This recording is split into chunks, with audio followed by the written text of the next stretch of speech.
네, 안녕하세요. 애플파이 쌤입니다. 이번 시간에는 드디어 왔어. 드디어 반복문 드디어 왔어. 여러분, 저번 시간까지는 조건문에 대해서 배웠을 거예요. 조건문 기억나나요? 조건문 if 썼었죠. 조건문 if 선택 구조에서 대해서 배웠었는데, 이제 뭐 거의 반복문만 배우면 이제 웬만한 프로그램은 짤 수 있지 않을까라고 조심스럽게 예상을 해봅니다. 우리가 여태까지 많은 걸 배웠었죠. 많은 걸 배웠는데, 이제 여기가 좀 메인이라고 생각을 하시면 돼요. 제어 구조가 좀 메인이다. 제어 구조 배웠는데, 제어 구조 세 가지가 있었죠. 순차 구조, 선택 구조, 반복 구조. 세 가지가 있었습니다. 그래서 우리는 뭐 순차 구조는 뭐 말 그대로 그냥 순차대로 가는 거니까 뭐 그냥 말 그대로 이해를 하면 됐었고, 선택 구조는 내가 어떤 조건에 따라서 A를 선택할지 B를 선택할 건지 나눈다.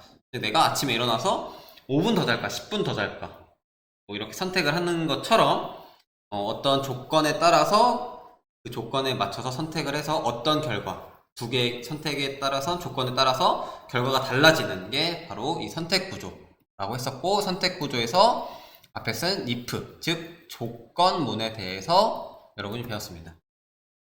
그 다음에 이제 반복문에서 대해서 배울 건데, 반복은 말 그대로 반복하는 거예요. 반복하는 거. 여러분이 반복이란 말은 잘 알고 있잖아요. 반복 그냥 쉽게 가볍게 진짜 반복한다는 말이에요. 반복한다. 잠깐만요. 반복한다는 말인데, 반복문에는 두 가지가 있어요. 두 가지가 뭐가 있냐면, 이제 포문인과 왈문이 있는데, 그건 차차 수업을 진행을 해 나가면서 배워보도록 합시다. 반복문을 배우기 전에 예시를 하나 들어줄게요. 예시. 이제 이거에서 확인할 수 있죠. 선생님 수업을 들었는지 안 들었는지. 알고리즘 때 예시를 들었던 세탁기를 가지고 왔습니다. 알고리즘 뭐 순차적으로 논리적으로 문제를 해결해 나가는 게 바로 알고리즘이라고 했는데, 영상을 다 봤겠죠. 본 사람들은 이거 기억날 거예요. 세탁기를 예로 들었는데, 세탁기가 어떻게 돌아가는지 한번 살펴봅시다. 세탁기는 당연히 빨래를 넣겠죠. 빨랫감을 넣고 세제를 넣고 빨래를 넣고 세제를 넣으면 어떻게 될까요? 세제를 넣고 그다음에 선택을 하겠죠. 빨래 뭐 어떻게 돌릴 것인지, 뭐 재질에 따라서, 뭐 섬유에 따라서 뭐 다르게 세탁기를 코스를 선택을 하겠죠. 코스를 선택해서 얘를 세탁을 돌리면 어떤 결과가 나와요? 이제 깨끗한 빨랫감이 나오는 결과를 볼 수가 있습니다. 그럼 이걸 세탁기의 동작 과정을 한번 글로 한번 풀어서 볼게요. 세탁물을 넣죠. 세제를 넣고 코스를 선택하고 깨끗한 세탁물이 나온다. 간단해요. 근데 여기서 코스를 선택한다를 한번 조금 자세하게만 살펴봅시다. 코스를 선택해서 세탁기가 돌아가는 과정은 어떤 빨래가 있느냐? 처음에 애벌 빨래가 진행이 되고, 그 다음에 봄 빨래가 진행이 되고, 빨래가 끝나면 헹궈야겠죠. 비누를 hen구는 단계가 있고, 탈수 및 건조하는 단계가 이렇게 크게 네 가지로 나눌 수가 있는데, 이 빨래의 코스가 한 번만 하고 끝나나요? 한 번만 하고 끝나지 않습니다. 한 번만 하고 끝나죠. 여러 번, 이제 시간에 따라서 물의 양, 뭐 빨래 양에 따라서 여러 번 진행이 될 텐데, 이게 만약에 이렇게 된다고 해봐요. 뭐 세탁기를 만들거나 뭐 애벌빨래, 봄빨래 헹구기 몇천 번 반복한다고 생각을 해봐요. 그리고 이거면 머리가 아픈 거야. 이거를 만약에 프로그램 짠다고 코스를 선택하는 세탁기 안에 있는 프로그램을 짜봐라 라고 했을 때 애벌빨래, 봄빨래 헹구기 탈수, 애벌빨래, 봄빨래 헹구기 탈수, 애벌빨래, 이렇게 한 줄씩 쓰기에는 이렇게 한 줄씩 쓰기에는 너무 비효율적이고 힘들단 말이야. 힘들기 때문에 이렇게 쓰면 이렇게 되는 거야. 이렇게 되는 거야. 머리를 탁 하고 치게 되는 거야. 그래서 얘를 어떻게 줄일 수가 있을까? 얘를 애벌빨래, 봄빨래, 헹구기, 탈수 및 건조를 반복시켜서 아까 그 12번 코스를 3번 돌린다고 했을 때 그 12번을 이 한 사이클을 여러 번 그냥 곱하기 3번 반복시켜서 프로그램을 짤 수도 있는 거예요. 한 줄 한 줄 써도 되긴 하겠지만 그게 몇천 줄 몇만 줄 된다고 하면 되게 코드도 복잡하고 힘들겠죠. 그렇기 때문에 얘네들을 3번 반복하라고 해서 프로그램을 좀 더 효율적으로 보기 쉽게 짤 수가 있습니다. 그래서 반복문이란 무엇이냐? 프로그램 내에서 똑같은 명령, 아까 세탁기죠? 세탁기에서 코스 선택하는 명령을 일정 횟수만큼 반복하여 수행하도록 제어하는 명령문이다. 반복문을 쓰게 되면 효율적으로 작성을 할 수가 있겠죠. 반복문에는 포문과 while문이 이렇게 있습니다. 두 개가 있는데 언제 쓰느냐? 포문은 반복 횟수가 명확할 때, 그리고 while문 같은 경우에는 반복 횟수가 명확하지 않을 때 쓰는 게 바로 while문입니다. 그러면 잠깐 반복문을 본격적으로 배우기 전에 반복문 왜 쓰는지 한번 살펴봅시다. 이런 경우가 있을 거예요. 뭐 세탁기처럼 프린트 안녕하세요 뭐 여러 개를 안녕하세요를 10번 출력을 해야 된다고 생각을 해봅시다. 그러면 이렇게 쓸 수도 있겠죠? 라인을 보이게 해봅시다. 이렇게 해서 10줄을 쓸 수도 있어요. 하면 이렇게 출력이 될 거예요. 이렇게 10번이. 근데 얘가 막 몇만 줄, 몇천 줄, 몇억 줄이 된다고 했을 때는 이건 되게 효율적이지 못한 코드예요. 그래서 이렇게도 사용을 할 수가 있습니다. 이거는 뒤에 배우겠지만 반복문, 포문을 이용해서 이렇게도 작성이 가능합니다.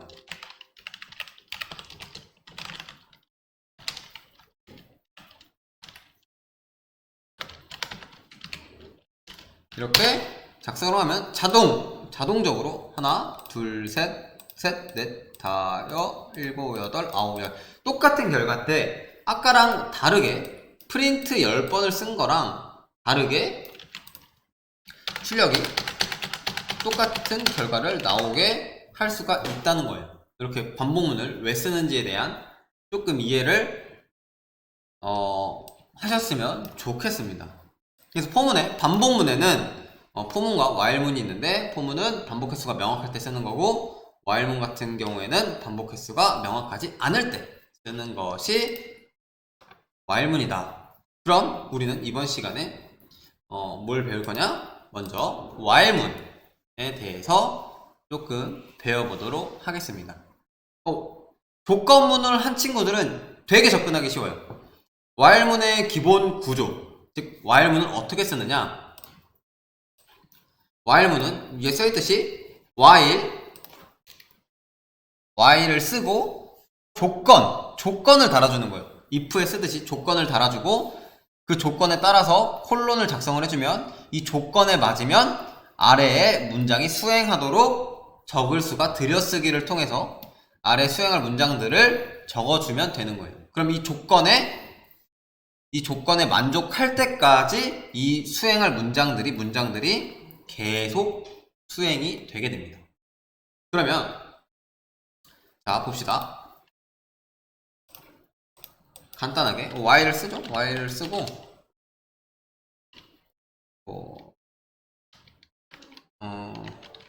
입력을 하나 받고 n이라는 곳에 int 인풋을 통해서 하나 입력을 받을 거예요. 입력을 받고 조건 뭐 n이 10보다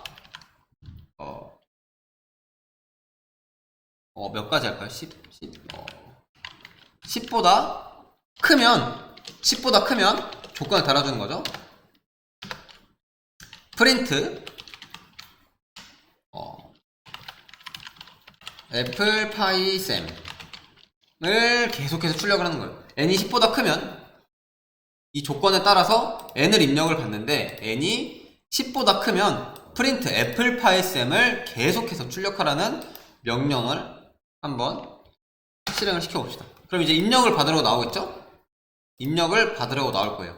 그럼 이때 o를 입력하면 아무것도 실행이 되지 않을 거예요. 왜냐면 이 while문의 조건에 맞지 않기 때문이에요. 그럼 이 while문 같은 경우는 계속해서 반복을 시키는 거, 조건에 맞으면. 그럼 12를 하면 애플 파이 셈이 계속해서 반복이 됩니다. 그럼 이 while문을 멈추거나 빠져나올 수 있는 방법은 있는데, 이건 조금 뒤에 일단 배우는 걸로 한번 생각을 해 봅시다. 만약에 계속 반복이 되고 있으면 C언어는 똑같아요. 컨트롤 C를 누르면 이렇게 프로그램이 자동적으로 인터럽트라는 게 걸려서 멈추게 됩니다. 그럼 이 while문을 도대체 언제 쓸 수 있느냐 라고 물어보면 한 가지 예를 들어봅시다.